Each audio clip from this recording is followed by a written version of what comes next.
Hello everyone, and welcome back to the latest thread, Creative Spark. Today, we're going to show you our inspiration picture that you had a sneak peek of last time. Let me get that up for you. Okay. Here we go. Awesome. And Ava, this is your picture from, you want to tell the story behind this? And we were at a tour stop last year, and it was at the breakfast bar. We were getting ready to set up and happened to see that, and I liked the composition of the lines, but mostly with that contrast of that chair right in front of it. So I think most of us, when we go around, sometimes stop and see something that inspires us, so we'll take a picture, and here is that. That's great. All right, let's get started and see what we did from this. Oh, I guess I go first. That's all right. So, yeah, I was using a stencil because I wanted to do something that replicated that design. I really liked it, but I didn't know which direction I was going to go with the lines. So I just went ahead and marked that. Oh, And That's awesome. I mean, the lines themselves, you could have gone a million different direction, but I like to break it up and add the pebbles in those diamond shapes that are in between. Again, there could have been 500 different options on what to do with that, but I think this would really look cool as a fill. I don't know. It could look good in a border design as well if you just do one of the rows with the pebbles in between. But the fun part about lines is that as long as you have a registration point of sorts as to where to connect them, you can really turn it into anything.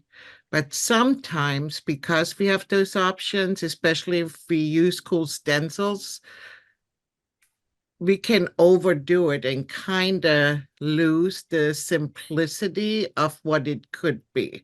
And that's really hard for me to stick to that thought and keep it more simple. So I'm really trying because otherwise sometimes it's just too much. What stencil did you use in the beginning to start that? Looks like that one. That's what it's And how do called. we search for that, Ava? that Just call one. That one stencil. It's that one. Is it that star stencil that you rotated around, or was it a grid that you put the lines in? It was a grid. Okay. Yeah.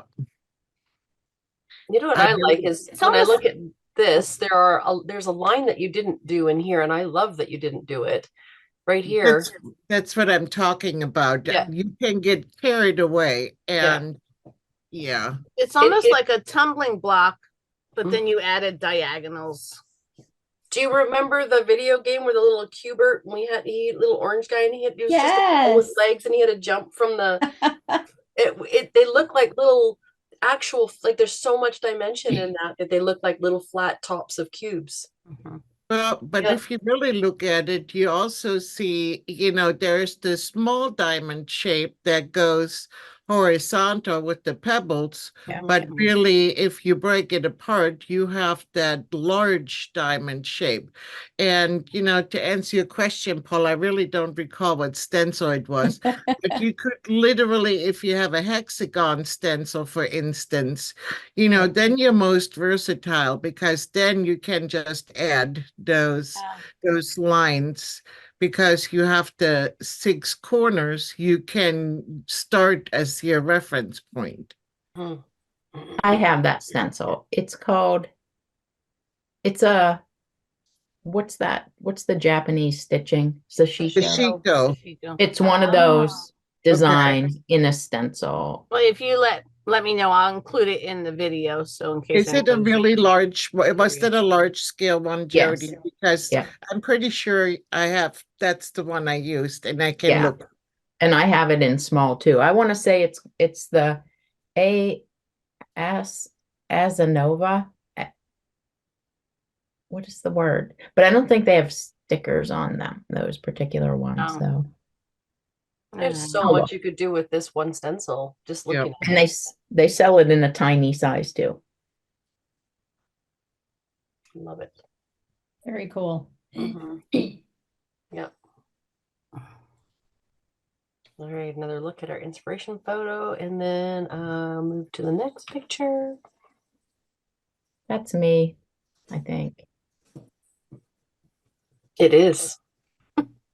And of course, just needed to start with the grid because I just need dots and points and some lines. That's cool. Very cool. Then I just, started connecting dots. Into And I town. usually do it very methodically, like across this way and back and across that way and back, and then see what I'm left with, and then decide what can I do on top of that. And then I stopped myself here, but sometimes I have a tendency to just keep going and going, and then suddenly it's like, oh my gosh, it's too much. It reminds me of those, the lights, like the Broadway lights that have the big cross thing on them. Oh yeah, when they're up in the Yeah. sky. Oh yeah. I see that when Yeah. they're coming out of the center of that diamond, like those big lights.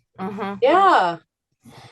Well, and again, the diamond shape is prevalent because if you look, those two diamonds are within a large diamond, and then it almost looks like the ones on the right are broken, up and continue on within that next square, even though it's not a correct diamond shape there on, coming from the outside, from the inside out, because it would be missing.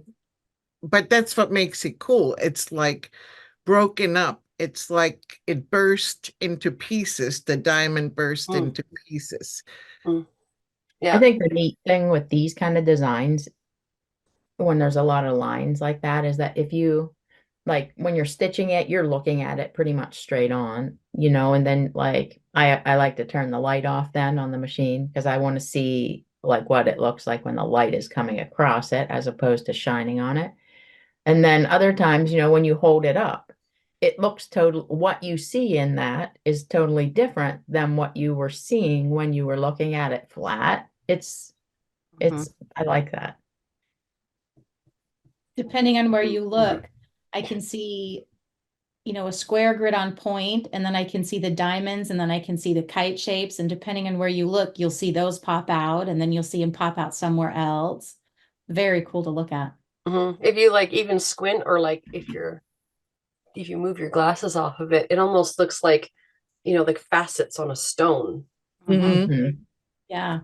Brilliant, Jody. Yeah. Okay.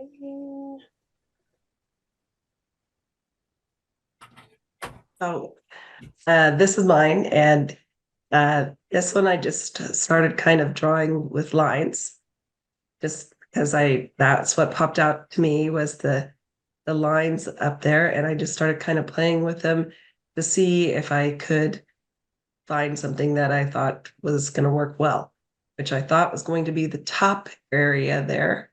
And then when I started quilting it out, it came out actually much more simply than I anticipated, because I pieced 4 charm squares together, just low volume charm squares, and used the contrasting thread again because of the contrast that is shown in the picture. And when I put those lines out there, just those simple lines out there, I decided that was enough. And so I just stopped right there. But I think that if you had a whole quilt, or if you had these 4 low volume squares and then maybe a bright, square on each side of it or something, this could make a whole lot of really interesting secondary designs if it was done over a whole quilt top. Mm-hmm. Mm-hmm. Love that depth perspective that it gives. Yep. Yeah, and sometimes this is just nice. You know what I mean? I like stuff like this that, I mean, I have a tendency to be like, oh, I should probably add something in here. Then I'm like, no, I just ruined it. Didn't It's need easier that. to add more in than to take it out. Yeah. Right. And I was afraid if I started adding more in, I really had to kind of stop and look at that and go, wait, if you add more in, I just think you're going to lose what you have and just let it go. Just be simple this time. Yeah. That's why you have to be really stern with yourself and force yourself to walk away.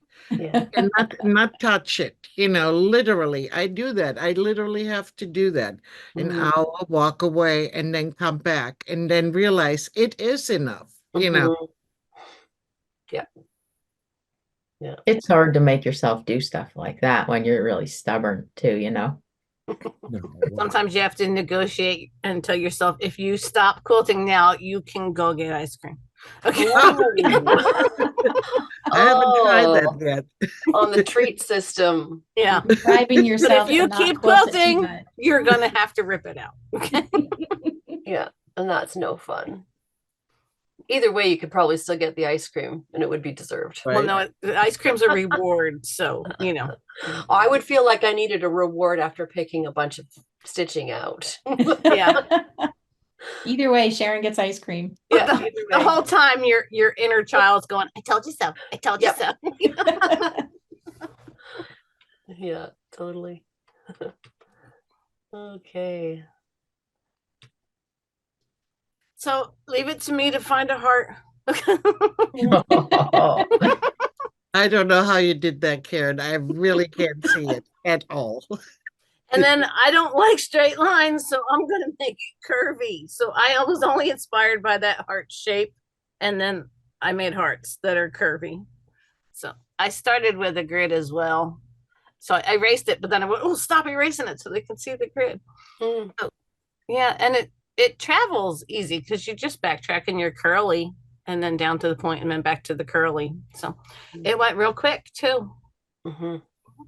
Could you Very offset cool how you can those? find something curly and swirly out of something so linear. I love that. Yeah.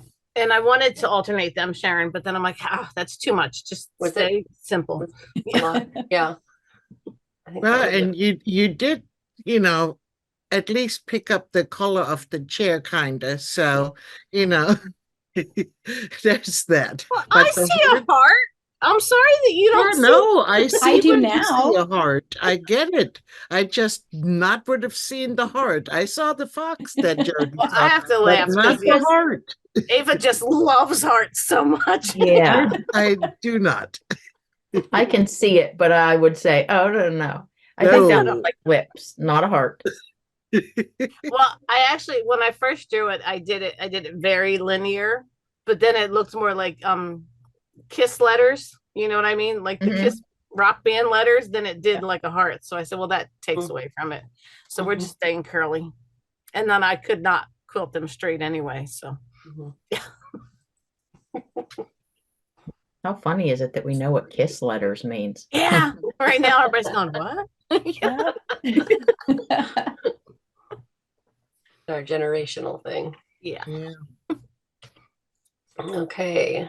Picture and Oh, this is mine. I struggled very, very hard with this one. I wanted to take that little upholstery nail detail from the edge of the chair and make sure that was in there somewhere. I kind of like the drawing better than I ended up liking my stitch out because the stitch out looks like I didn't stop and go for ice cream instead. Are you ready for us to show that? Yeah. Okay. Oh, here's your drawing. Oh, there's my markings, which I actually ended up reducing later because there were too many across and it was too tight. So I reduced it, I think, to 3 across. There we go. So it didn't quite come out the way I wanted. I wanted those little chevrons underneath and, inside the little peaks to show up a little bit more.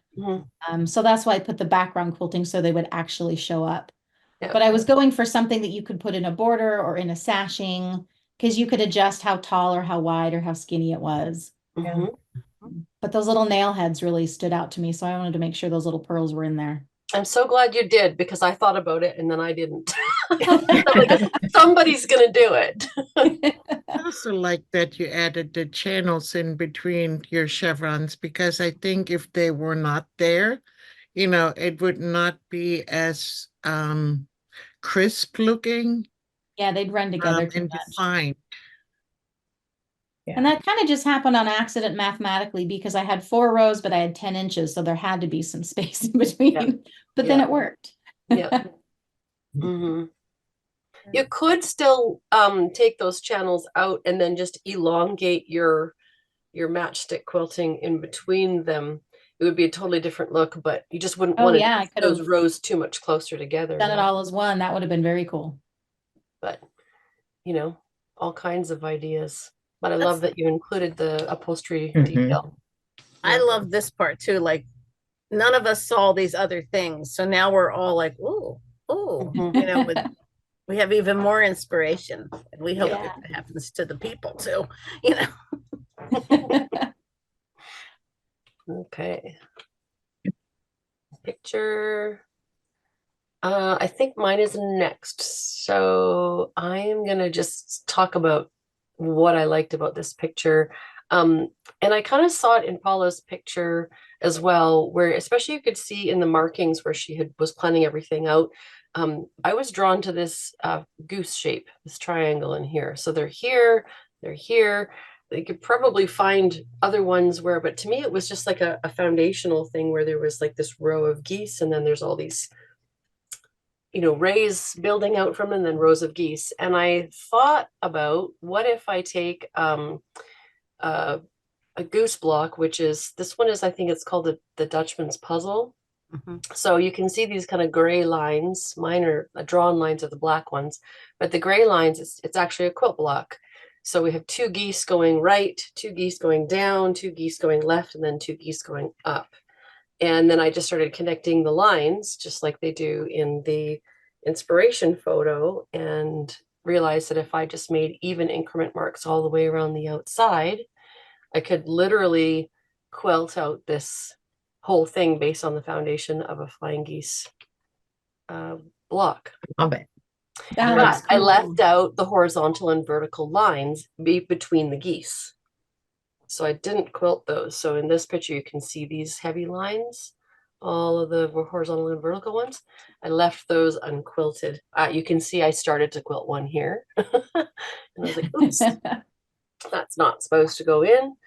But they're all even spaced lines on the outside. So it just made it really easy to work off the point and just bounce around from one space to the next. That is very cool. Gives the illusion that there's lines where there actually aren't any. Right. Yeah. So I like to use quilt blocks as not quilt the quilt block, but just use the intersections and the piecing as my registration marks instead of using a stencil. So that's kind of the same, another idea. Yeah, I like the movement and the little pops of brightness that your eye gets drawn to, where all of the points come to a. Looks like little wishes. Yeah, it's got kind of a swirly feel to it as well. So, yes, so that is the last one. Awesome. If you talk about amongst yourselves for a moment, I will pull up the picture for the next one. Okay, yeah, we'll have inspiration for next month. Yes, we invite you to get some inspiration, do some stitching, put it on social media and tag us so we can see them. It's always fun to see what other people can pull out of a picture that we may not have seen that was there. And we'll get our next episode inspiration picture up here. Yeah, I've got it, and I will just share my screen right now for you. Cool. Oh, wow. All right, so there's your inspiration. I have it vertical. Yeah, I know. So I moved it in the picture because it makes it bigger on the screen, but originally it was like that. Yes. It looks different sideways. It sure does. Yeah. But isn't that interesting though? Because we could use the orientation of it to Sure. inspire us in a different way. Very A cool. whole different look. Yeah. You know, years ago, I was playing around with finding inspiration in things. And something I found was really neat was I made like a little cardstocks frame. So it was like just this frame and the center's cut out. And so when I would find this picture or whatever, and I would draw out what I thought I was going to do, then I'd take that little frame and put it over top of it and move it around, right? Because if you just section off some little piece of that picture, it could even be like a circle or whatever. Right. It's really interesting to see what you see when you're just looking at a piece of that Snapshot. Yeah. Like a little as compared to the whole thing. Yeah, that's a really, really clever idea. Yeah. All So right, there well, it is. get some inspiration and we will see you next time. Thank you, everyone. Bye. Bye. Yeah.